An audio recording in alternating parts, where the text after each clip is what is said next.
can't keep running. Good rising, good afternoon, good evening, or good night. I am Tayla Andre. Waking up with Tayla Andre has absolutely nothing to do with the time of day we link up, but about waking up your third eye with unorthodox conversations leading to universal consciousness. Andrea Campbell is in the building virtually. And so, first of all, if you don't know, she is a true advocate for the people. She goes hard and has for every day that I have known her. I've seen her work behind the scenes. And when I tell you the fight is real, the struggle is real, and we just had Sonia Chain Diaz on talking about kicking and screaming. This one kicks, screams, bites, punches. It slips things in your drink when you're not looking.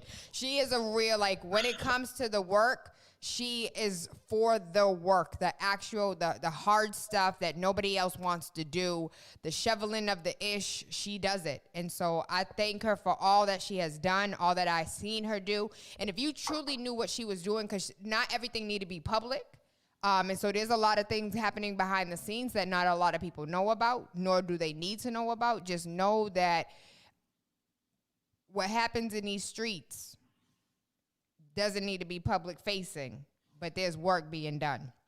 And so without snitching, Andrea Campbell, I love you. I love your soul. It is not too many people's souls I like.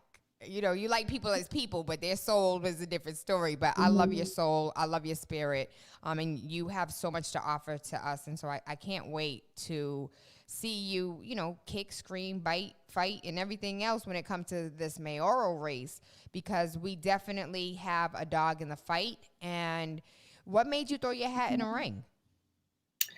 First of all, there's this echo, so I just hate that there's an echo because I can't chime in and be like, sis. First of all, thank you so much for having me. Thank you for all that you're doing. You know, you are fighting and working really hard as well. And I do this in partnership with you every single day. So thank you so much. But I jumped into this race because, I think like many folks, including yourself, I think we're in a profound moment in this country and in this city where we're talking about race and racism in ways we haven't in a really long time. We're talking about systemic inequities in ways we haven't in a really long time. And, there are many folks who are suggesting that Boston is better. And what I know to be true is that systemic inequities exist here too. They exist in education, access to green space, housing, access to capital, to start a business, jobs, you name it.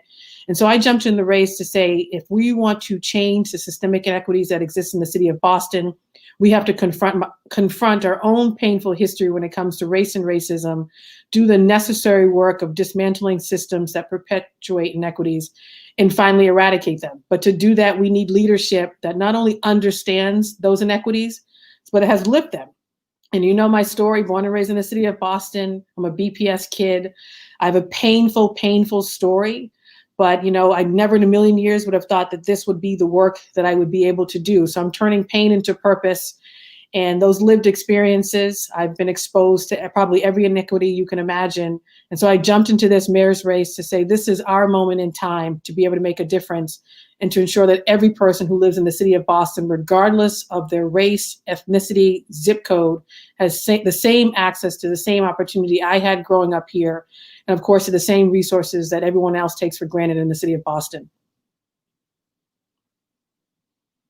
That's a great segue into the first question. Is there are a lot of inequities in the city of Boston, and we know for a fact that we have seen 1,000,001 articles about how Boston is the most racist city, even though we tout ourselves to be the most liberal commonwealth that there is. So when you say making sure that regardless of your race, your ethnicity, or your zip code, that everybody gets a fair shake, how can we say that when we know for a fact that 2% of Black Boston lives in the South End waterfront, and that's including the South End projects? So I really want to know what the waterfront aspect of those, like, how do we say that we're going to be fair and equitable when construction across the city is like, oh, the AMI, if you're like 80% of $109,000, you can live here. But we're kicking Bostonians out that have been here for multiple generations since Boston became Boston. Bostonians are no longer able to live here. They can't rent here. They can't buy here. Like, how can we say that everyone can have fair and equitable when housing is a problem? So I think one of the things that we both agree with, right? Before you can take any action to solve any problem, you have to be honest about the problem. So there is a subset of people in this city who seem to suggest that race and racism doesn't exist. Well, if you followed recently the exam school conversation and proposals around changing the admissions policy, even temporarily, what came out of people absolutely made clear that race and racism is still very much alive in our city. We know in many respects we are still a very segregated city, and that's because of the history of our city, redlining, blockbusting, right, all through real estate that said to certain people, you can't live in this neighborhood, you can only live here, and we're going to give you this poor housing stock. And mainly that was Black residents and brown residents. So I think it starts with painting the picture. And one of the things I have always done, and maybe it's because of the district I represent now, which is largely Dorchester and Mattapan, those are my biggest neighborhoods, is always paint the complete picture. So yes, we have an excellent education system, but if you add in certain communities or zip codes, it changes completely. I'm a mother of two boys. I have a 3-year-old and a 10-month-old. If you live in Mattapan, you have a 5% chance of getting into a high quality Boston public school. If you live in certain downtown neighborhoods, it's 80%. We know the racial wealth gap. It's $8 for a Black family. For some Latinx families, it's $0. For a white family, almost $250,000. There are inequities in terms of access to green space in parks, absolutely inequities in terms of housing, home ownership opportunities. I have Franklin Field, which is a public housing building in my district. It has not been renovated in 30 years. I'm now pushing someone to try to get some funding to renovate that. So, but think about it, it hasn't been touched in 30 years. So these inequities are alive and well. When it comes to access to capital to start a business in the city of Boston, it is much more difficult for you as a Black and brown person to get access to capital. The real estate market, Boston is the #1 market in the country for real estate. But try breaking into that market and being successful if you're Black and brown. Good luck. And so I think with everything we talk about, health inequities, housing, education, COVID-19, and how it's devastating communities of color, it's incumbent upon leaders to be honest and truthful about what the problem really is. And I think once we are, then we can push for solutions to solve for the problems. Thank you. So one of the things that you didn't even mention that I'm just going to add in there is vegetables. Like, we don't even have access to vegetables. So can I throw this out here really quickly? Food insecurity is real.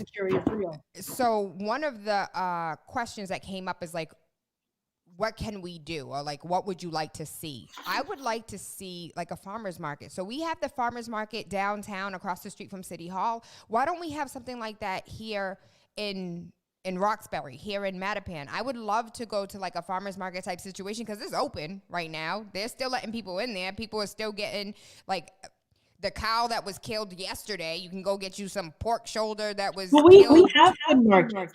I hate this echo. It's okay. But no, so we have, this is the thing, right? The narrative around Dorchester, Mattapan tends to be, violence. What are those people doing over there? They don't work, whatever the negative stereotypes of our neighborhoods are. But the reality is there are hardworking people that live in Dorchester, Mattapan, resilient people who are working every day to improve their communities. Codman Square has a year-round market. We've done everything we can since I became a counselor to support that market, indoor and outdoor. Mattapan Food and Fitness is out there. They have an incredible farmers market. And some of the resources that they use to sustain themselves come from community or partnerships that we fight to get. But the community is very much at the forefront of ensuring that we have healthy food. The question is, what is government doing to make it easier for folks to start markets like that and to support them? And I think there's a lot more work we can do to ensure there's equitable access to markets like that all across the city of Boston, but particularly for communities of color and low-income residents. Can you share that information for both? I'm well aware of Codman Square, and they do have an excellent, they do have there's very little to no parking over there for you to, park and get out and go get some food, but it's there if you use public transportation or want to walk kind of I'm far. trying to put in my earpiece. But aside from the Codman Square, can you give us where is it located? If you have the hours, or if I can just pull up a website or something. So it's usually the Great Hall, and so we can get information from our office, but they usually do it outside, right there on Talbot Avenue, Washington, across from the McDonald's, and then they usually bring it inside as the Winters Market in the Great Hall. And so and the Codman Square Neighborhood Council is involved. I think they actually have a website. There's information. There should be information on social media. But that market has been around for some time, and every year they're always expanding access to just the produce and what is available in the products. They have it's not just about food. They have a lot of small business and entrepreneurs who are there selling their goods, their beauty products, hair products, giving massages, whatever it is. It's all about food and wellness. And then Mattapan Food and Fitness, they also do a farmer's market in Mattapan.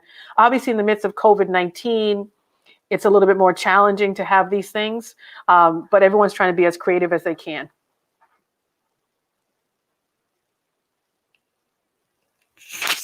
Can you hear me okay with this?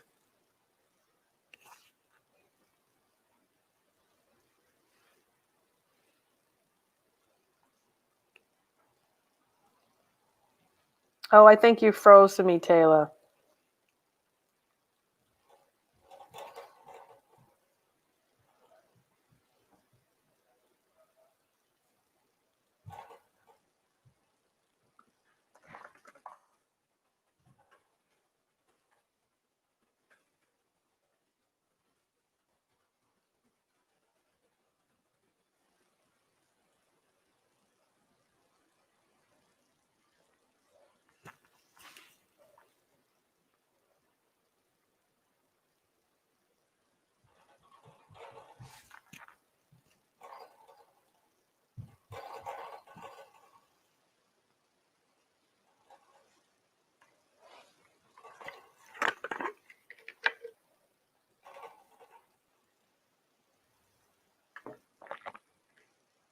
Is a bold-faced lie. The devil is a bold-faced lie. We are back. Hi. We lost connection for a little while. I was like, you close. I thought it was me. Thank you for staying with us.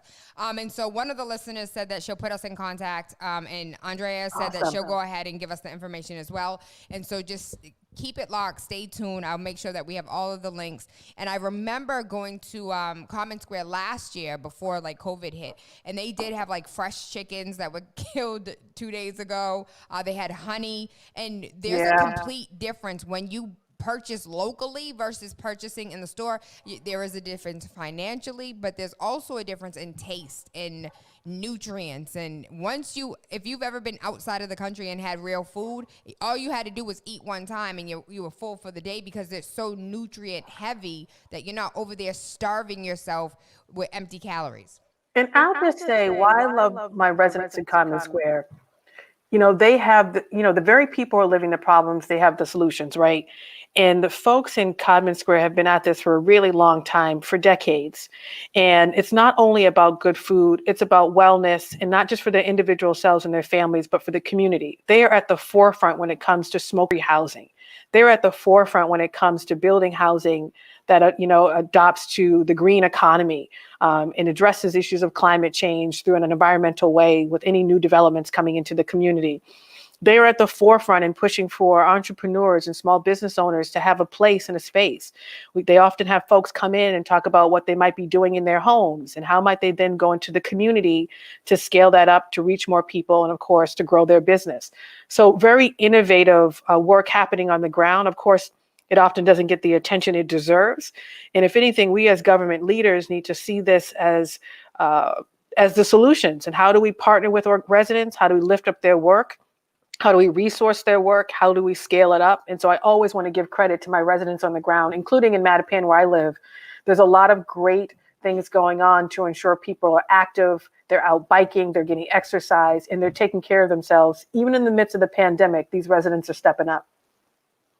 I have to say, so I, within the last year, really took a deeper dive into Mattapan's real estate market, and I attended all of the neighborhood meetings that they had.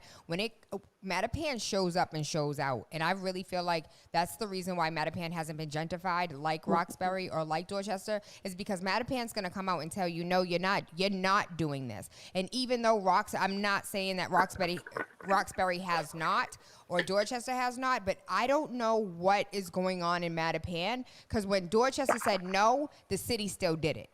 The Black Removal Authority, BRA, whatever they changed their new name The to. BPDA. Mm-hmm. They still went ahead with it. Roxbury still went ahead with it, but they are seeing so much opposition in Mattapan. I wish that blueprint could be sent across the country, because they don't play no games in Mattapan.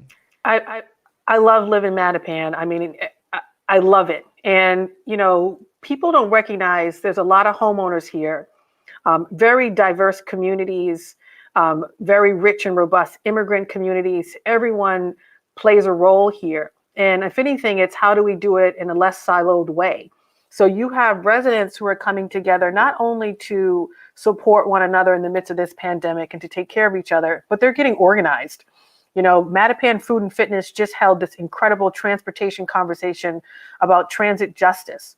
And they talked about the history of transportation, how it connected to slavery. They started with this rich history, and then what we can do as residents of Mattapan to transform this system so our buses work better, our public transit works better, what we could do as residents to close these transportation deserts, which of course, all of this is important to get to jobs, to get to your healthcare appointments, your school appointments, whatever it is.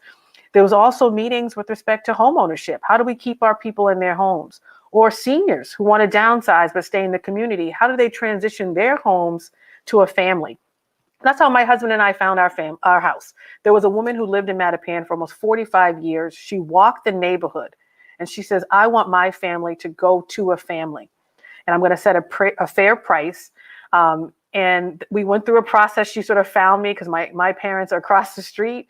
And it just worked out. But that kind of innovation is happening on the ground in Mattapan, where I think it's pushing back against displacement and gentrification, and allowing people to stay in their homes, allowing us to do what seniors want if they want to downsize, while also expanding opportunity for families and young people. And it is beautiful to watch. And I'd be remiss if I didn't mention the Greater Mattapan Neighborhood Council. They are a powerhouse as a new civic organization in Mattapan. They are not messing around. They got branding, they got merchandise, they got a board. I mean, they have been an incredible partner in the work. They have organized and created that apparatus, which makes it easier for us to also do our work. So a lot of great things happening in Mattapan for sure. So you take a lot of onus on government needs to, where any other politician is just like, well, we need community to do these things, and community's not. Sorry, I doing just rolled my eye. I was like, and you're backwards, because you're like, community is doing these things and we're not supporting. And so my question is more so like, how are there two different stories here? The story that you tell about community is doing the work and we're failing to support, and the false narrative that's being pushed that a community isn't doing enough. I think so. I see myself in every member of the community, particularly obviously Black and brown people. And when I say I see myself in everyone, I don't care if you're dealing with substance abuse issues, you're a single mom, you recently been released from prison, you know, that could be me, right? I don't distinguish, right? What I do understand is that we live in a society where race and racism is real, in that systems have failed many people of color, and as a result have limited their choices. You know, I got into this work because the loss of my twin brother, Andre. There are many that want to see him as just a criminal. He was smarter than me. He was more intelligent than me. And rather than graduate from a Boston public high school like I did and go off to college like I did, or law school, he cycled in and out of the criminal justice system and passes away while in the custody of the Department of Correction when he was only 29 years old. And he was a pre-trial detainee, which meant he hadn't gone to trial for anything. I always saw the humanity in my brother. I see the humanity in our Black and brown people who are struggling every day. And I do my best to shift the narrative to say, no, Black people and brown people are not just criminals. They're not lazy. That narrative that others have pushed to maintain a system of white supremacy, right? I do away with that. And I say our people are resilient. They have the solutions and ideas. to make their communities great. And if anything, government needs to get out of the way and to listen to them, to give them a seat at the table, to uplift and resource their work, to scale up their work, to look at how we might sort of bring it out of one community, like we were just talking about Mattapan, and bring it into other communities as potential solutions to our housing crisis or our food insecurity crisis, whatever it is. I see the value in our residents, particularly residents of color. And let me tell you, if you've ever been poor or marginalized and you have made it, right? There is something for us to learn from these individuals. And we're blessed in the city of Boston to have many, many elders, many young people who have made it, who want a seat at the table and who want to pass on what they've learned to their neighbors and to the next generation. And if anything, we need to just mobilize and resource them and use their ideas. And I'm not afraid to do that. Many of the ideas that we've been pushing out of my office have come from residents on the ground, and I give them the credit for that because it's not about me, it's about them. Well, I am not one of your residents on the ground, but I got some ideas. And we've talked about, right, some of your great ideas. So first and foremost, can we please have a real conversation about altering the AMI so that it properly reflects the 50% of Bostonians that only make $30,000 or under $30,000 a year? Because if we are pushing this understanding of like we have affordable housing, and Sabrina asked that question from Facebook, how do you feel about affordable housing? I'm gonna tell you right now, she's for affordable housing, but the problem is not being for or against affordable housing. It's understanding that we have this mechanism that is in place that is, I want to say purposely, but systematically pushing those numbers so high that even though it's an affordable unit, it's not affordable to the residents that live in the city of Boston. And so that's right. How, like, for me, it's the AMI for me, right? All these That's young a big kids piece. for me. That's right. Can we have a real, the mayor, the current mayor, city of Boston, had this conversation over 7 years ago. And I still have not seen any change. And I will continue to bring this up because it's problematic. And then being a real estate agent, I see how difficult it is outside of just being a resident of Boston. And so I'm really interested in even like the home ownership, because home ownership is based on median area income. And when it includes Newton, it is harmful to the actual residents of Or Boston. Brookline, that's right. So to the constituent, I didn't get her name. Yes, all for affordable housing. Sabrina, yep. All for affordable housing. We absolutely need it. And my first piece of legislation on the council was the Community Preservation Act, which now is generating millions of dollars in the city of Boston to create more affordable housing. And that's one piece of the puzzle, but you're exactly right. The other piece is AMI. And I think a lot of folks don't even know what that is, what that means. That determines the rates when we say affordability and 70% area median income or 100% area median income or whatever the scale is. But until those numbers change, it will never be at price points that are affordable for folks who live in certain neighborhoods. So that's a federal government question, though. So to change AMI, we have to work with our federal delegation, the federal government, to change that. The city alone can't do it. If it could, I know everyone, I'll speaking with my council colleagues, would have pushed to change that years ago. But it's still a push that we need to be doing. Another reason, just a reminder, people get out to vote because the federal government does inform some of this. And I think we need new leadership immediately. But I think we've been really creative in the district to get around some of that.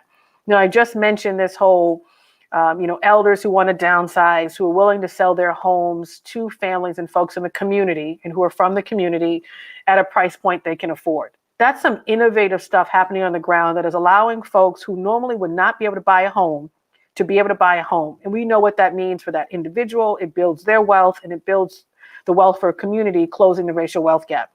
There are also other creative things we could be doing. We've been negotiating with developers who are coming in and saying, yes, affordable according to AMI might be this number, but if you look at Dorchester, Mattapan, that is not affordable and not an affordable price point for this neighborhood. Can we reduce that? Can we come down in the number so that this rental opportunity or this homeownership opportunity is truly affordable for the families that live in that neighborhood of Dorchester or in that neighborhood of Mattapan or even outside the district? And I think you can get creative, and you have to right now, with developers and with folks who are coming in to develop land. And we've done that with many projects in our district. Another piece where we can also get creative is our city-owned vacant lots. I have been tackling this issue for over 2 years. We have hundreds of city-owned vacant lots that could be activated for homeownership opportunities to address the housing crisis, and doing it in such a way that we can design what the price points look like. Right now, there's a project happening to address the homelessness crisis with an organization. A vacant lot is involved to be able to create some housing for those who are dealing with homelessness and hopefully to create permanent housing for that population of people. So I think there are different ways to be creative, all while pushing, of course, changes to the AMI.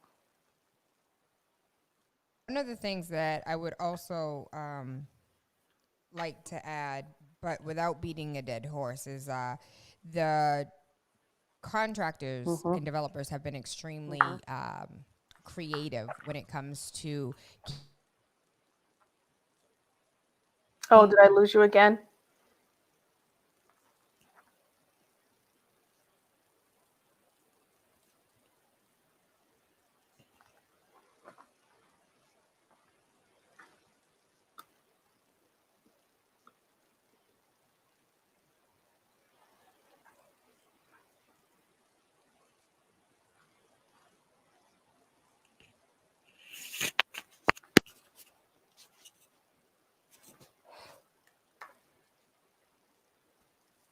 There we are. So we back. Yeah, we're back. Lord have mercy. And you know what? This is the best of the best when it comes to internet. So can you imagine what our babies are going through when they're over there trying to Zoom a class?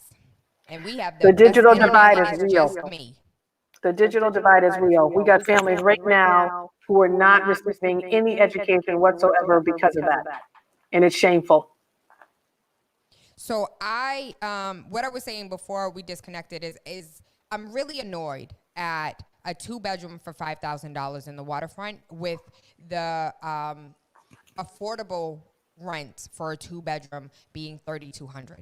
Like that, I can't, Andrea, stress enough how I don't understand how our city let that ish happen. Like, how did we just say, oh, it's okay, just put $100,000 somewhere else in the city? Like, I'm effing annoyed that politicians and the people let it happen, but we felt so disconnected to the waterfront to begin with that we didn't even that's not even my fight. That I don't have no fight in that. Like, nah, it's gonna happen. We're not gonna be able to stop it. It's gonna do what it needs to do. So just let it happen. And when I go there, I get looked at crazy because I don't represent the rest of the population when I want to just take a walk or go get some ice cream. There's no businesses down there. It's crazy how That's right. the city let this happen. And there's nothing, there's still more buildings fucking going up. There's more buildings going up behind Whole Foods. There's more buildings going, there's more to be built. And so why aren't we saying, stop? Like they did in the 80s, like Mel King had them out here looking crazy. You're not going to build anymore until you get some more black folks, some more women, and some more Latinos on this.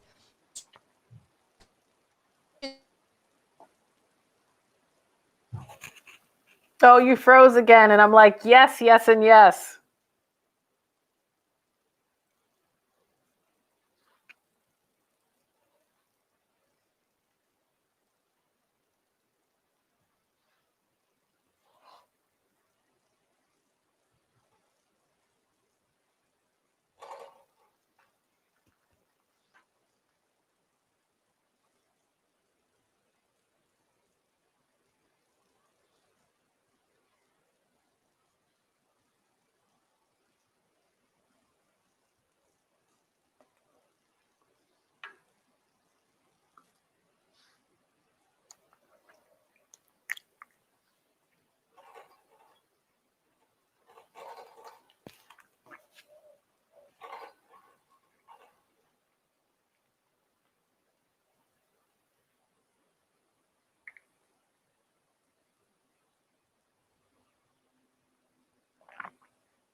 We back. Let me tell you how bootleg I am for real. Right? We are connected. I'm still here. Can you hear me? We still here. I'm connected to my phone's hotspot. That's how real the struggle is right now. We're making this work. To the phones. We do make it work, and we are resilient as a people. This is what we do. That's This right. ain't new. Just And can you imagine if we let this stress us out? No. Nah, never.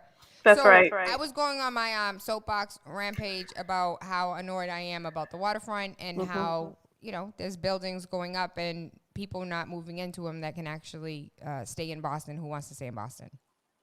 And the businesses, right? You stressed that point too. I actually know one business owner down there who's a person of color. The barber, yes. They actually had 50. So that's a total of like 3 different barber shops from 3 different neighborhoods that did collective economics, and there's Kwanzaa principles in one black barbershop. So he has known my family for a while, but exactly, right? Thank God they were sort of thinking outside the box, but it's shameful. And I think it's a great example of when you are not intentional around some of these inequities that we're talking about, or painting the full picture that this city is indeed unequal. And that's not just a perception, that's a reality for so many. We will never be able to solve for the problems that we're talking about. Right. Every time I bring up the seaport, because growing up here, obviously the seaport didn't exist. We weren't even allowed to go down there because it was just like wasteland. Right. It was like, where are you going? You don't go down there as kids. Right. But it really hit me when one day we were at Codman Square. There's a senior building right on Washington Street, the Codman Square Senior Building. And we had a meet and greet and a coffee with our seniors. And there was a woman there who said, I want to go to that new neighborhood. So, of course, we were like, what is she talking about? I want to go to that new neighborhood. She was talking about the seaport. And it was so sad because it made it seem like it was so far away and as if it was in a different city, that it wasn't in her city. So that disconnect, that the remnants of a segregated history here in Boston still exists, where people don't feel that certain parts of the cities are theirs. And I often push back on the opposite side when the city is planning events for tourists and people to come to our city. I'm like, why not put the statue or the parade in Mattapan and Dorchester? Why not have things come this way so tourists come this way? Why not? What does that say about those neighborhoods that when people come to visit our international city, they don't think that these neighborhoods are worth going to visit and important enough to go and learn the history of these neighborhoods? So we can keep it super simple and say, why when you go to the airport, you don't see the Dorchester, you don't see Mattapan, you don't see Roxbury, but you'll see a Rosendale, you'll see a Brookline. When you in the airport, they highlight the cities for you to come visit, and it ain't ours. And that says something to those communities and to those residents. And again, gets at that narrative as if there's something just negative about these communities. So, on the one hand, it's how do we be intentional in our development process to ensure that every business owner, Black and brown and women, have access to these new neighborhoods, that the development, again, it involves intentionality, that when we were developing housing projects, they are affordable. We've done that in my district, where people have come to create homeownership opportunities. The residents have looked at the price points and said, I'm sorry, did you just say $2,000 for a studio? That's not going to fly in Dorchester. I'm sorry. And push back on the numbers, pulled apart the proposals to have a say. And I think the seaport is just one example of where planning went terribly wrong and where there's just no intentionality around sort of responding to the inequities in such a way that we're creating opportunity for people of color in particular. And there's a way in which we could have done that. Can we rewind? Can we say, listen, we're going to stop right here.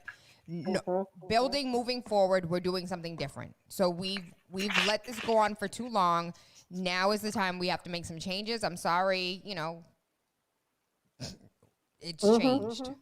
Well, part of it's part of our, related to our planning process. So we've been doing it in my district, but again, it's project by project. It's piecemeal, right? It's not a citywide plan, that's the unfortunate part. And this is why I love Atia Martin. Her work was all about not only making sure that when we were planning our city, when we were creating new neighborhoods, new opportunities, that we absolutely do everything through a racial equity lens. And so when you're looking through a racial equity lens, sometimes you look at the numbers, the financial lens, which is what we tend to do, and say, okay, construction costs and we can't make it work. But then you add the racial equity lens, and maybe it costs more money, but if it gets at racial justice in healing communities that have been marginalized and excluded by their government, then that's the way to go. So we have to be intentional in using that lens. She also, of course, would always push the resiliency lens and why that's important too. And we don't do that now with respect to our planning. And so there are ways in which you can change your code, you can change policy and practice so that you're applying those lens. So the outcome, for example, when you get a new neighborhood is not only that there's a diversity of businesses, there's a diversity in pricing points in the housing. And I will add not just low income, no income. If you have a Section 8 voucher, you also should be welcomed in a new neighborhood like the Seaport. Right now there is incredible discrimination against people who have Section 8. And we grew up, we had Section 8. And it was a pathway to get us to the next place, to get us to the next place. But right now, incredible discrimination against Section 8 voucher holders. So again, that intentionality using a racial equity lens is critically important. And we just don't do that well as a city. And so, Katie, I'm hoping that we can really bring her back because of the technical difficulties and everything else. I really hope that we can have you back on air so we can discuss a little bit more. I know she just said you bet. Yes. She just said you bet. Yes. Good. Yes. So yes or no to education and having a school board that is actually voted upon instead of appointed? So I'm so happy you asked this question. I was just on with the student rep from the school committee maybe 2 hours ago. So one, the student rep needs a vote. That doesn't happen right now, needs a vote. I've been looking at the hybrid model. I think that's the way to go. There are actually several hybrid proposals, but I think it's the way to go. An appointment, a body that is solely appointed by the mayor is a total mistake. It's not working. It never has worked. I don't know how we got it. There's no accountability whatsoever. But Tayla, because I was just on with this student, Kimani James, who is remarkable and who is, doing his work of being a student, applying to colleges. He's involved with BSAC. He's a leader in our community. He's incredible. He has also spent his, time dedicated to the work of the school committee and sits there to review the information, to listen to testimony, and then is not allowed to participate in the process, which devalues that youth perspective, which I think is critically important, especially when we're talking about education. And so I just talked to him, and I think he and many others are like, we're done talking, give us our vote. And I think as we're talking about changing the structure to a hybrid or something else, right, or some type of hybrid, that we also have to ensure that the student voice has a vote. Critically important. Police. Criminal justice reform, police reform. What does that utopia look like for you?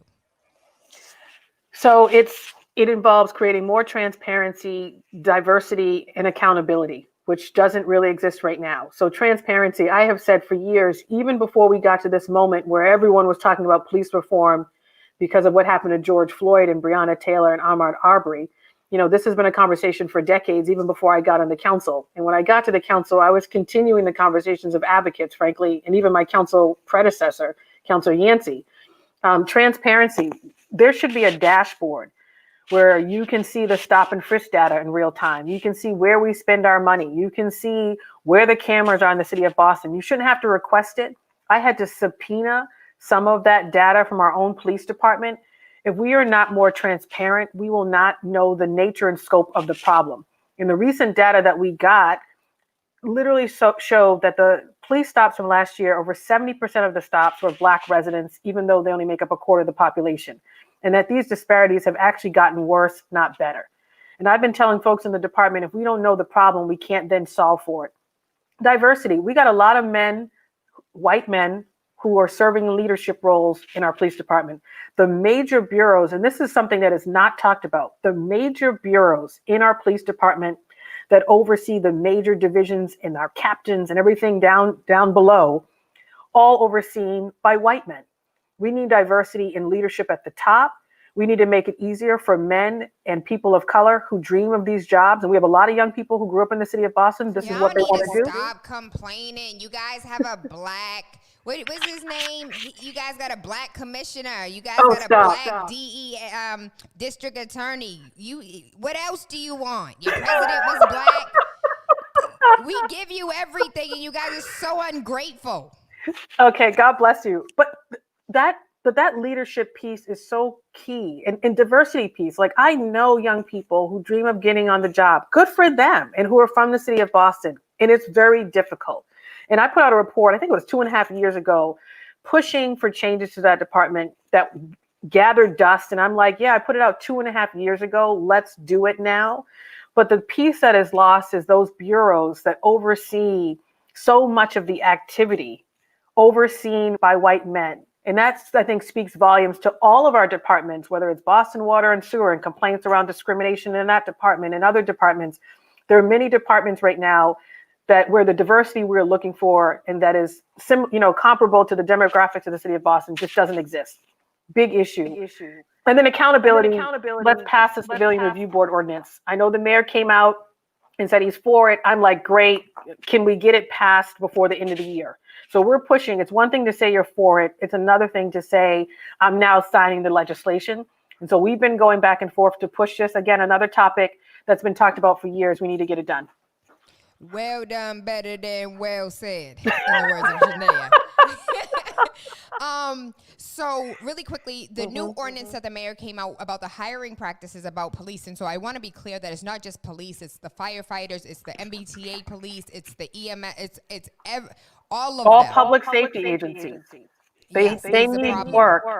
And the recommendations from the task force around diversity, there's a piece around point systems for our students. Great.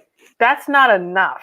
If we want to ensure that fire, police, and EMS, our public safety agencies, are comparable to the demographics in the city of Boston. What I mean by that, we have a city, over 50% women, over 50% people of color.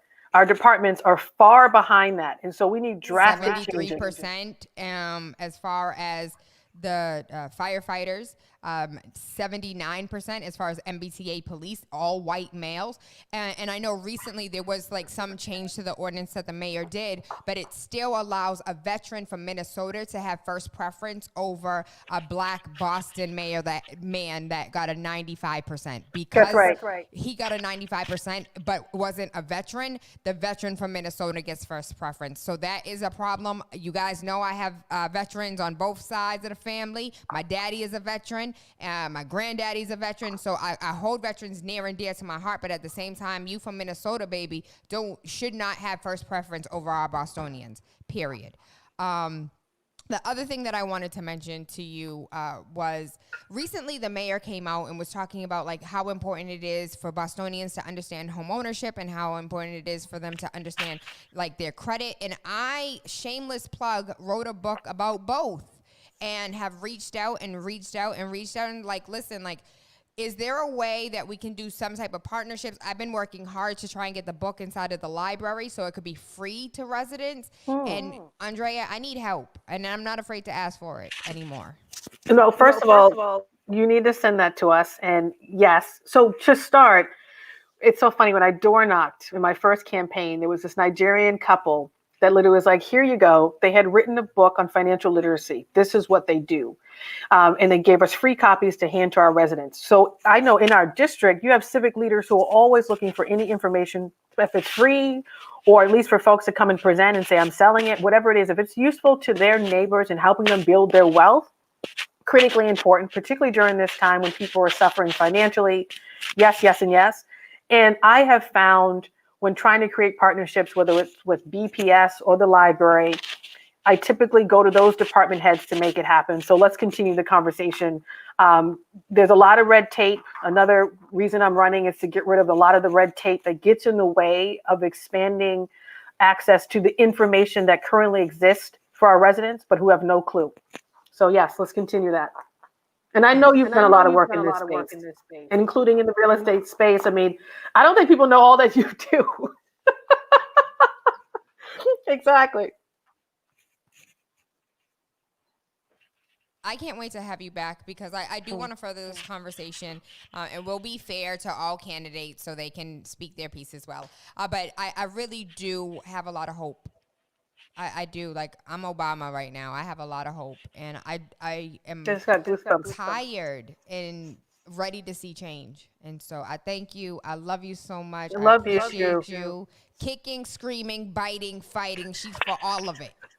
That's what my 3-year-old was doing maybe an hour ago. So thank you for having me. Thank you for the platform, and keep doing you. And I too am tired, and I'm channeling that tiredness right into the work, and will continue to do that. But of course, doing it in partnership with my residents every day. So I appreciate what you're doing, and always a pleasure being on, and look forward to coming back. Thank you so much. I am Tayla Andre. Waking Up with Tayla Andre has absolutely nothing to do with the time of day we link up, but about waking up your third eye with unorthodox conversations leading to universal consciousness. You have been tuned in to sparkfmonline.com. All you have to do is do Spark FM Online and then hit it with the .com, and everything Spark FM is there. Everything Tayla Andre is TaylaAndre, and Andrea Campbell is running for mayor. And so make sure you hit her up. Go to the website, which is to AndreaCampbell.org. That was simple. That's right. Go ahead and take a look at the platform and be familiar with the topics, with the subjects, what it is that she is battling and tackling, and what she is going to change, and not just talk about, but be And about. doing it in partnership with our residents who deserve a seat at the table, and never forgetting that. That's what great government is, bottom up. And making a seat, particularly for those who've been marginalized and oppressed, is extremely important to me. So thank you so much. And you do the same, which I just so appreciate. Make sure you take care of yourself. Yes, ma'am. Have a wonderful day. You too. Bye. Bye. Oh, today was jam-packed. How y'all feel? The Truth over here yelling at me. What you yelling about, Truth?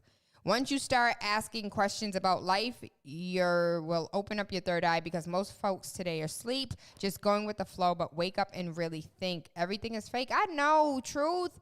But tell me, how I'm supposed to pay this real mortgage? How you pay that real rent? How you pay that real car note? I know all of this is fiat. I know all of it's fake. I know it's an illusion. But how you pay for those real food and nutrients that you need? You show me the game plan. You show me that paved road. I'll walk it with you, my love. Where's it at? With that being said, I am Tayla Andre. This is Spark FM Online. We had Sonia Chang Diaz earlier in the show, and then we closed out with Andrea Campbell. Hopefully, you guys got the information that you needed as far as the rent and mortgage eviction moratorium. And if you need some more information, all of that is in the comments. Today's Thursday, so you'll know what tomorrow is. I'm really excited about that. Plan your life, baby. Go make a vision board. I stayed up until 3 a.m. making a vision board, making my vision plain, making my vision plan, making my vision clear. And so I am excited, rejuvenated, and I have a lot of ish to do, because my vision is not...